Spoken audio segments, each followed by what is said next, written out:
All right, everybody, welcome back to another edition of Coaches Who Lift. Today, we've got a slightly new video for you guys, a new series. We're going to be going over different types of training. And today, we're going to go over the conjugate system. This is a style of training that I've recently incorporated into my own training, just that I do with myself. And it's something I've done with a few athletic populations throughout my college coaching career in the past couple years. Today is a very general overview. Think of it as like a skeleton's approach. These are the bare basics. Don't want to get too nitty gritty, but there are some principles that we'll have to lay out clearly. The guys who created this, Louis Simmons and the guys over at Westside, they are the masters, the experts on this. I'm merely a student. I'm always learning, and I want to approach this from a point of humility. I'm very grateful for everyone that's put work into this system, and it's really cool to see the results that come from it when used properly and implemented the right way. So without further ado, the conjugate system. This photo that you see, his name is Louis Simmons. He popularized this type of training back in the 80s, I think 1983, from watching some of his interviews and reading his books, is kind of where it really took off, where they started winning a whole lot of powerlifting meets from this style of training.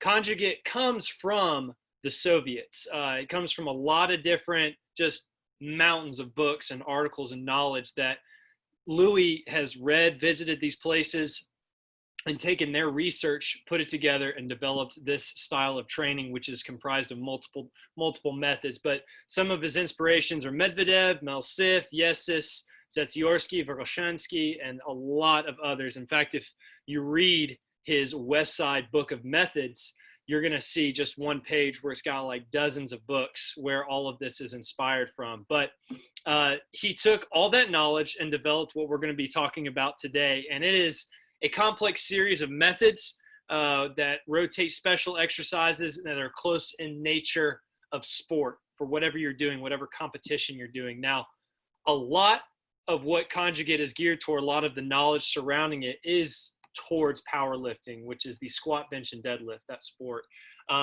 You can use it for all sorts of athletic populations. I coach track and field and men's and women's tennis at Lipscomb University. I use a style of conjugate training with my men's tennis players and with my throwers. It fits their population. It fits their needs. It's something you can do outside of powerlifting and see tremendous results.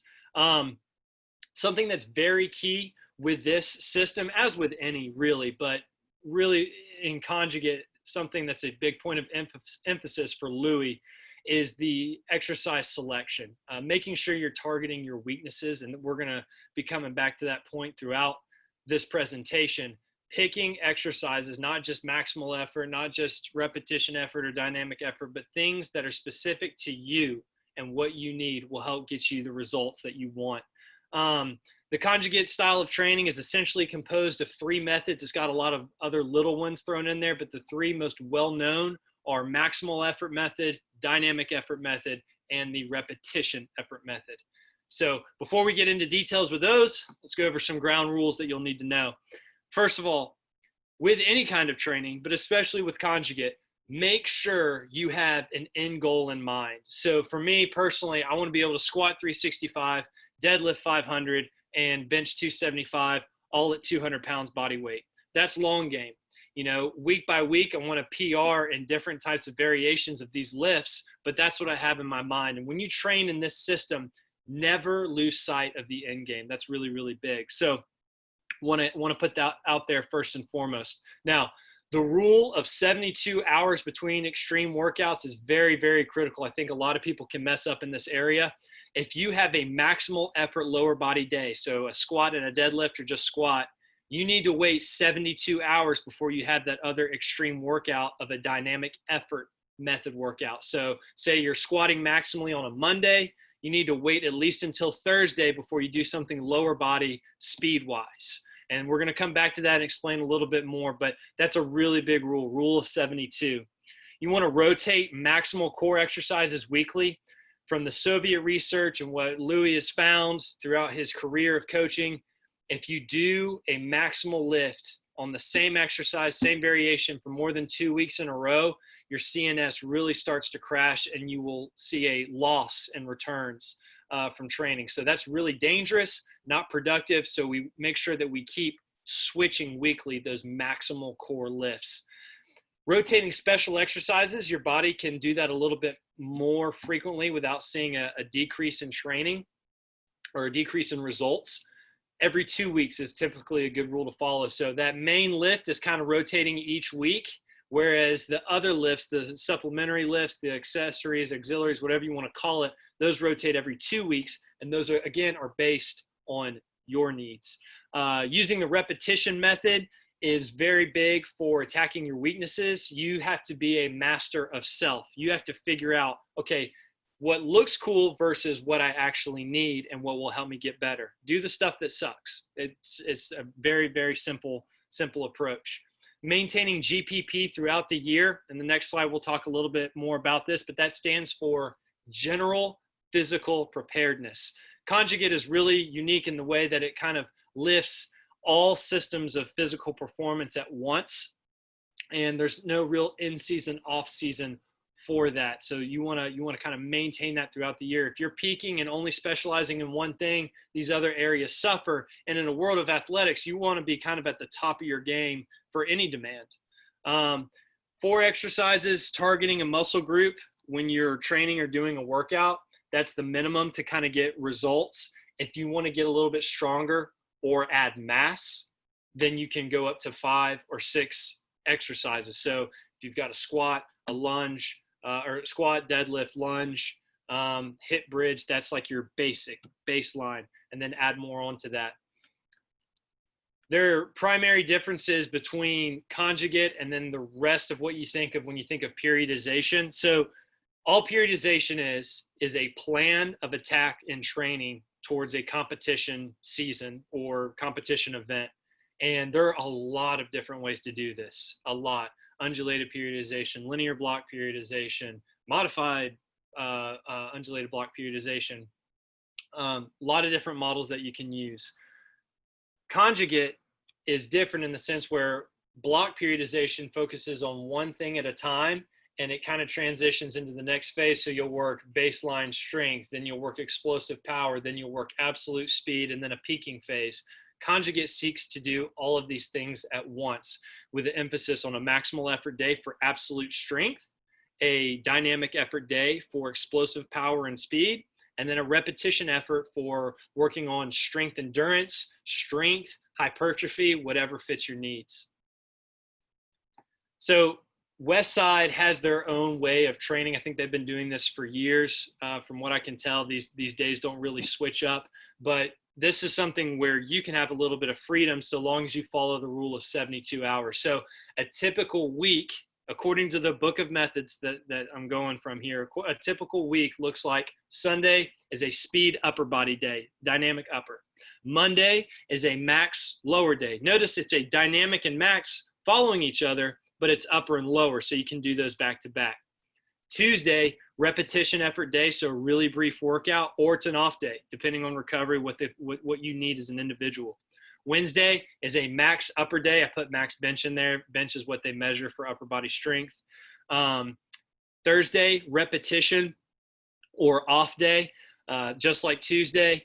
And then Friday is a speed lower day where they are hitting lots of sets and reps, working on explosive speed. And Saturday, again, like Tuesday and Thursday, a repetition or off day. Now, Louis Simmons and Chuck Vogelpohl, a couple of the other big names coming out of the West Side Barbell Club, these guys would work up to 14 hours or 14 times a week, planning out their workouts. They have different recovery methods than maybe the general population. But if you plan your training smart, then you can find ways to sneak in multiple workouts throughout the day. And we'll go over more about that later. Just make sure with all of this, however you organize your week, whether it's a 6-day split, 7-day split, 5-day split, whatever, make sure you follow the rule of 72. Okay, so the first method we're going to go over a little bit more in depth is the maximal effort method. You want to train maximally, developing maximal tension, working towards a 1 rep max. 1 day a week for the upper body, 1 day a week for the lower body. And in the sport of powerlifting, which is a lot of the context in which we're speaking in this presentation for, the KPIs, key performance indicators, are the squat, the bench, and the deadlift. So that's kind of what everything's circling around, what we're trying to increase that whole time. Rotations of exercises weekly is critical. You will never see people at Westside do the same maximal effort in a row, or people who are doing conjugate. You'll never see them do the same maximal effort exercise 2 weeks in a row. That's you're avoiding possible injury, detraining, things like that that we covered earlier. Your body can't handle it, and you will start seeing less return. So rotation, critical. Begin away from your target movement and work towards specificity. In powerlifting, they might start out with maxing out on good mornings or a really weird variation of the squat 12 weeks out from a competition, and then slowly throughout the weeks gradually work towards a movement that mimics closely to the back squat, if not a back squat itself. When you are doing the conjugate style of training, variation, you'll hear this word a lot, is key. Switch things up. Find different ways to challenge your weaknesses and see strength come as a result. You want to complete these maximal effort days within 7 to 9 sets of total work. Start counting your sets once you're above 50%. And they're not doing more. Like if they're doing a max effort day, it's typically a 1 rep max. They're not doing more than 1 rep in these sets. So you'll see 1 set at 50%, 1 at 60, 1 at 70, 1 at 80, and so forth. Once they get to about the 90% range, they'll hit 1 at 90, 1 at 95 to 97, and then 1 lift at a potential new max. You're trying to set a PR every single week when you do this. If you want to add a little bit more strength or mass to a certain area or muscle group, work with 3s and 6s. This is something that I've done with our throwers for Lipscomb in particular. We worked off of 3s and 6s. I knew that they would have to be doing multiple attempts throughout a meet. The days are a little bit longer, and it fit the need of their sports a little bit more to be doing 3 and 6 rep maxes. Plus, we just needed to be a little bit stronger and add some mass. This fits our needs. You do it however you like, whatever your needs are fit for. Ranges from 12 to 20 total max effort lifts per month. Anytime you're doing conjugate, once you understand it, it's a pretty simple system, but tracking and of volume and intensity and all of that is very, very important. So you don't really want to go outside of this range right here, especially when you're getting more towards a competition period. It's looking less and less like max effort lifts in the month. Okay, the next phase or next type of method is the dynamic effort method. This is a big speed day. Force is equal to mass times acceleration. You hear that quote a lot from Louis. In order to accelerate the barbell more, you got to put more force into that bar. So they use 50 to 75% of their 1 rep max. That's kind of the ideal training range of intensity in order to develop explosive speed and power from your lifts. This is based on years and years and years, decades of research from the Soviets, and then throughout weight training history, really. So using this is very important. On dynamic effort days, you will also see a little bit longer of a workout.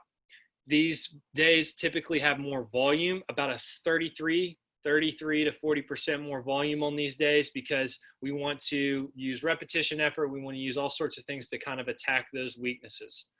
You'll also see a lot of accommodating resistance on dynamic effort days. And you can see it on maximal effort days too. But accommodating resistance, this is a point that we'll come back to, is a way of challenging an exercise using bands, chains, weight releasers to accommodate, to switch it up and get the body to work harder and smarter in some areas. It's the simplest way I can put it for right now. We'll go more in depth on that later. Limited recovery. Whenever you're doing a dynamic effort day, you don't want full rest and recovery in between sets and reps. So if we've got a speed day for squats, 12 sets of 2 at 60%, you want to spend about 45 seconds to a minute, minute 10, at most in between those. They might do it a little bit differently at Westside, but from what I've read and worked with, that number works really well. The idea behind it is when you're getting a burning sensation, when your body's working, that heart rate gets up, you're straining against the bar, producing force, you're getting that body to fire, you're working out, your body starts producing growth hormone. And that's really, really important. You want to make sure that we're getting the most out of our time in the gym. And when you spend full recovery times between sets, we lose some of that benefit. You want to design to your greatest needs on these dynamic effort days, speed, strength, or strength speed, looking at the force velocity or velocity spectrum. You got to figure out what you need. So depending on what you need more or less, if you need more speed, strength, you're going to have more accommodating resistance on the bar. If you need more strength, speed, you're going to have more real weight on the bar. Excuse me, I got something in my sinuses here. There we go. All right. Velocity-based training potential. So I know that they've used tendos before in the past at Westside. Tendos, push bands, GymAware, you name it, things that measure bar speed. It's a really cool tool to have. It's not essential, but on dynamic effort days, you typically want that bar moving anywhere from 0.8 to 1.1 meters per second, depending on the lift. You know, you might be able to get away with 0.7 for some things, but really, if you're trying to train for explosiveness and speed, that's the range you want to work with. And if you've been coaching for a number of years, say 8, 9, 10 plus years, you probably don't need a tendo because you know what looks fast and what's above those ranges. But if you're someone who's starting out and kind of like me, you know, I'm only 7 years into this, I still like to throw a push band or something to track. That way I've got a good measure, and it gives the athlete something to work with. A lot of these numbers that you'll see, where do we get these sets and rep ranges? How do we know, you know, what's appropriate, what's not? Well, based off of the Soviets research and then this Prilepin's table for load and volume distribution, this is big. And we'll go over more on that in part 2 with the application series of this video. But Prilepin's table has been really big in shaping Louis' model for how much, when, and where to do these exercises in these style of, or these methods. Okay, so repetition method is, a lot of people forget this part, I think, when they're training conjugate. I know I did when I first started out. I thought it was just a maximal effort day and a dynamic effort day for the two. Repetition method is super important. This is like the secret ingredient in the sauce. It's something that you can use to attack those weaknesses really, really well. Some people think of it as the bodybuilding training. So in conjugate, you've got a maximal effort day for absolute strength. I want to get stronger. You've got a dynamic effort day for speed. I want to get faster. And then you've got a repetition effort day to get whatever you need the most, whether it be hypertrophy, strength, or whatever, but typically bigger, stronger, faster. This is what that repetition method is geared towards. There's a lot of different ways to do it.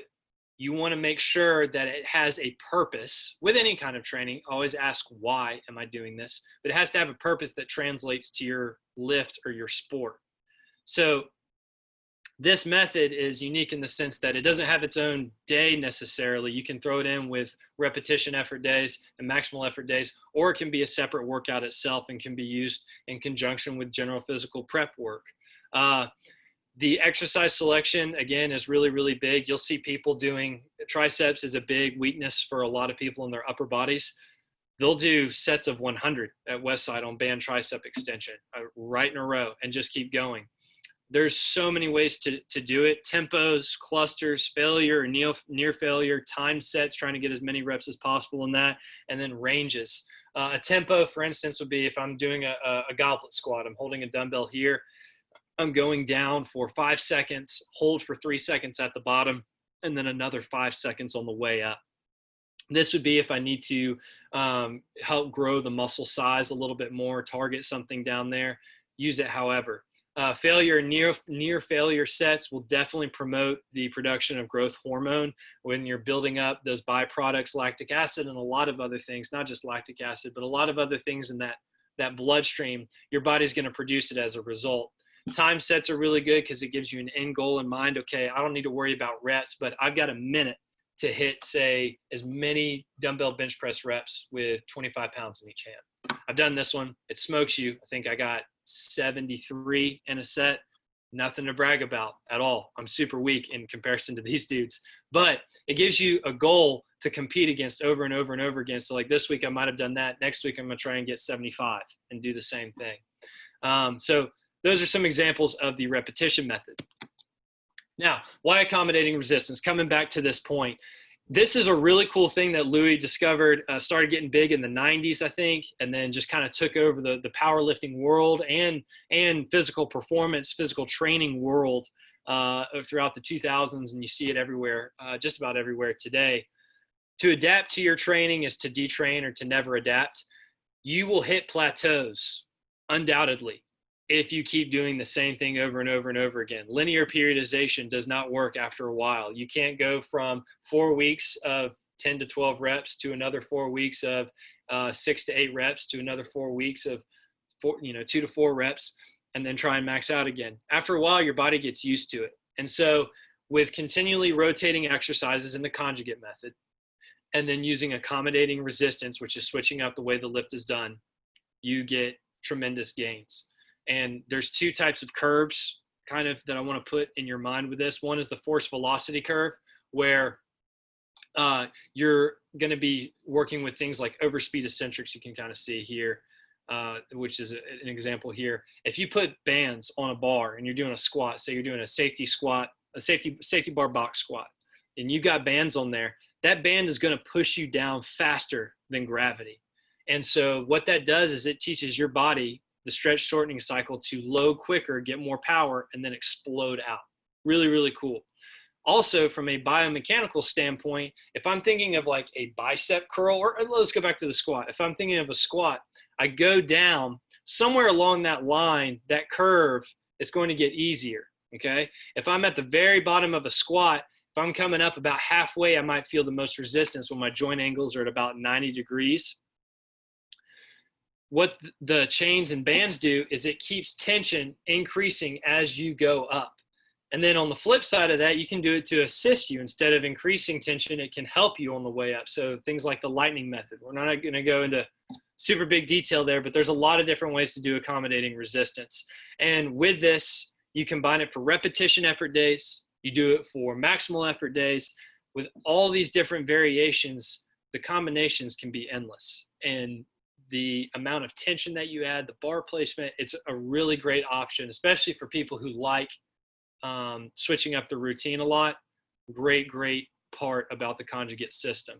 The most common types of accommodating resistance you'll see are band, chains, and weight releasers. So targeting your weaknesses. I will say that one thing that I found frustrating with the book is that there wasn't really an assessment portion. And Louis talks a little bit about it in his interviews, and you'll see things here and there. And he thinks that everyone has the exact same weaknesses no matter what. The dude's seen a lot more and is a lot smarter than me, but I think that, while these are some good guidelines, you need to figure out a way of measuring what is weak specific to you. So that's something that I encourage you to explore. Anyone who's looking at doing this kind of training, okay, what do I really need to work on? But as the book of methods talk about, as Conjugate emphasizes, as Westside and Louis emphasize, this right here is what people need. So for the upper body, order of importance is the triceps. Most people struggle with their lockout on a bench press. Everyone can probably think of a time where some gym bros were going in, they're trying to hit a 1-rep max in the gym, and you see that arching, their pecs will take over the first half of that movement, and then they can't push it any further. Well, clearly, if we can get it off of our chest, our pecs are doing more than enough work. Our triceps need to pick up the slack. So that's an example right there. From there, working the lats, having a really strong back will actually skyrocket your bench press. Delts, anterior delts mainly, upper back, both for shoulder health and for performance. Again, working on that foundation, and then eventually your forearms. The harder you can squeeze a bar, the more stability that you can provide there, the more smooth the weight is going to move. Now, order of importance for the lower body looks a little bit different. Your posterior chain, whether it's your low back, your glutes, your hips, your hamstrings, those can be different person to person. I know for me, typically my hamstrings are a little bit stronger than, say, my glutes or my low back, or maybe my low back's a little bit stronger. But for me, I think my hamstrings are a lot stronger than those others. So I have to target my glutes and my low back and my training when I'm doing my repetition effort stuff. This comes first before anything on the front side. Louis gets really upset when people are doing conjugate training and they start focusing on quads with a squat. For him, it is wide stance, drive the knees out, let the hips sink backwards, keep that back flat, bend at the waist, and then push up against the bar coming up as you're pushing your knees out. Super, super important that we train the posterior chain, as with any sort of sport, not just powerlifting. Those are our propulsion muscles. If you want to accelerate and go forward, work on your backside. Okay. Abdominal training is a must in every single workout. You'll see people who use this style of training doing standing abs, braces, carries, all sorts of types of abdominal training. If you want to put more force into the ground and see it translate throughout the body to see that force being displayed, you can't have a weak core because force will leak out. So we have to have a strong abdominal section, and you want to avoid things where it's just straight abdominal flexion. Okay, crunches are really only effective for creating back issues. If you're doing thousands and thousands of crunches, eventually you're going to run into some disc issues. This research has been done before. Find other ways to train it. Now, using all these methods, target your weaknesses. I think we've driven that point home pretty clear at this point. Special considerations for the workout. So now we've got some guidelines, some principles in place. Here's some guidelines for when you're actually going into the workout itself. Don't go over an hour to 70 minutes, maybe an hour 15 at the absolute max. Okay, after this point, you'll see a point of diminishing returns. Your testosterone is good, flowing in the system for about this time period, and then after that, it's gone. Same thing with growth hormone. You don't want to keep training because you can risk injury, overuse, a lot of other things. Plus, really, what are you doing in the gym? If you're focused and working out the whole time, we don't need to be doing all that extra stuff. Secondary workouts outside of your main core lifts, your maximal effort days, and your dynamic effort days. If you're doing a GPP workout, an active recovery, a repetition style of lift, don't go longer than 30 minutes. 30 minutes is a really good time to get the blood flowing, to get a singular point done. I like to attack a weakness, and I like to get my heart rate up when I do these kinds of workouts. So today, for instance, my second workout, typically about 6 hours after your other training session to kind of give the body some time to recover. I did some sled work and some push-ups, some curls, and some tricep extensions. And that was it. And it took me about 30 minutes, and I'm out and I'm done, and I feel recovered and ready to go for the next day. I think this is a very cool secret weapon that you can use and learn about yourself. But if you overdo it, if you aren't smart with it, it can make you crash and burn. So be very cautious when implementing that. Seek a burn and limited recovery while you're training. Again, kind of going over what we talked about earlier. If you are waiting for full recovery in between each set, you're not going to get the most out of your training. Lactic acid in the system promotes the secretion of growth hormone. We want growth hormone. We want to grow. Okay, muscles, skeletal, bone density, all of that. So full recovery between sets, not ideal. Okay, general physical preparedness. This is something that Louis, the conjugate system that he's developed, he thinks you can maintain year round. And to a certain point, I definitely think you can argue that. It's not a real in-season, off-season model with conjugate. If you're performing it properly, you should be able to peak out and be ready anytime from now to 3 weeks from now. Sled work is a big part of their general physical work. You want to start heavier in the week and then work towards lighter weights but longer distance as you progress throughout your week. So maybe 600 feet with 300 pounds added, and then by the end of the week, you're walking around for almost 2,000 feet, close to a mile, with maybe only 100 pounds on the sled.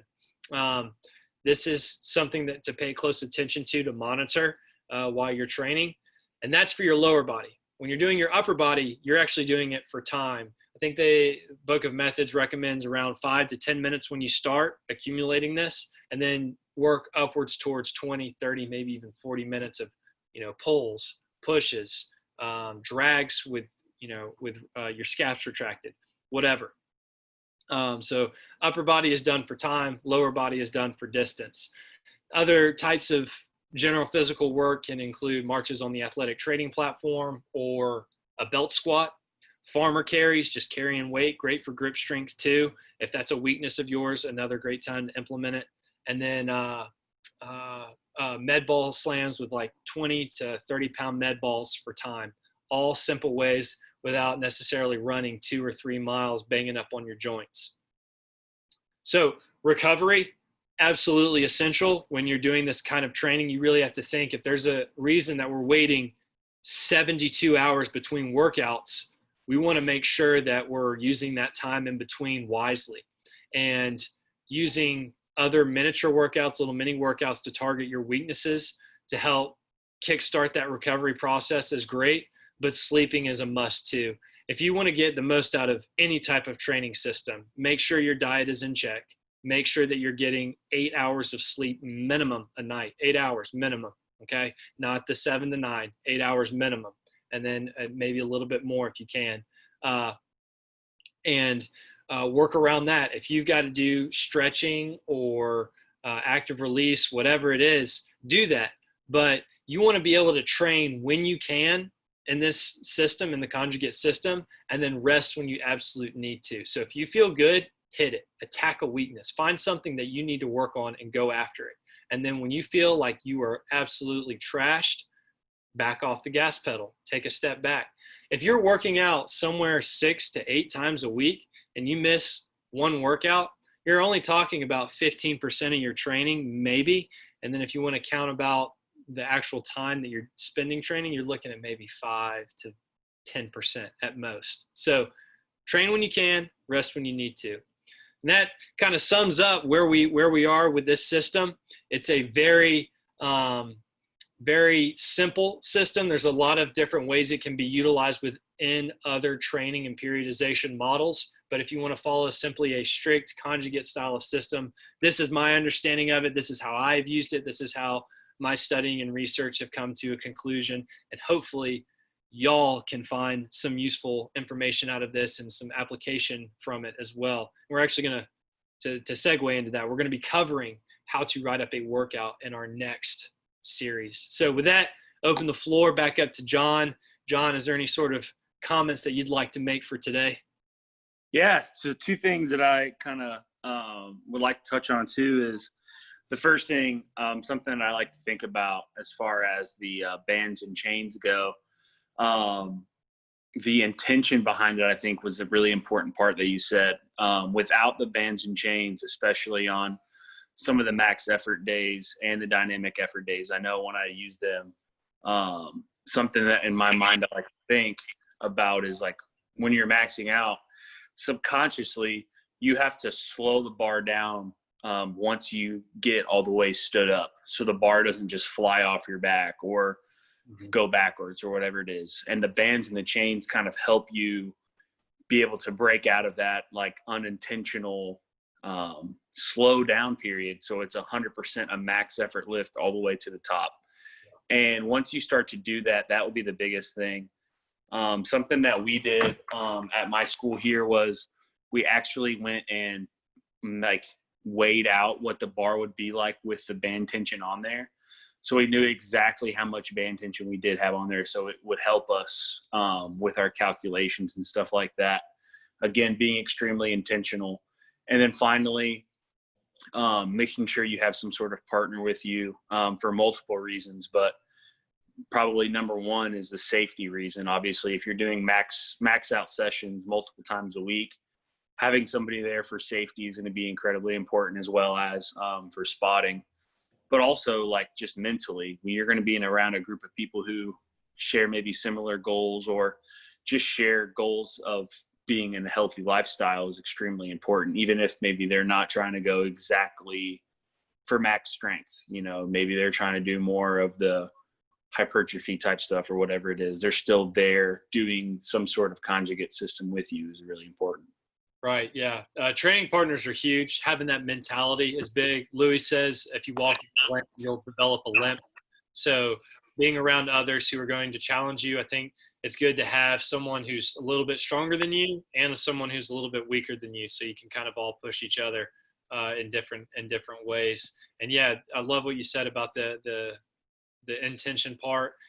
when you are going for a bench press and you've got bands on those bars, you can let it all out, full pedal to the metal on the gas pedal when you're pushing up, because anyone who's anybody, if you bench anywhere over 135 and you try and throw that bar up as fast as you can, you have to slow down at the top.